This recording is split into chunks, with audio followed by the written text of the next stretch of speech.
Chief Minister Conrad Sangma today laid the foundation stone for 3 significant road projects, marking a crucial step towards enhancing connectivity and infrastructure in Shillong and the new Shillong Township. The projects include the construction of a new double-lane road from Lom Siap Belafont to connect New Shillong Township at Sauli via Maupat. Additionally, Shillong Ding Pasok Road will be widened to a 2-lane standard.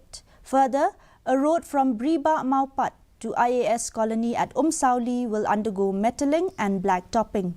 These projects reflect a commitment to enhancing accessibility, connectivity and overall development in Shillong. Addressing the gathering, CM Conrad Sangma highlighted the persistent challenges of congestion and traffic issues in Shillong. He expressed optimism about these projects, emphasizing a focused approach to expand and decongest the city for long-term solutions. Straight to the new secretariat. We will have different kind of bus services, different kind of public utility, all of these things planned along the way, of course, with all your support.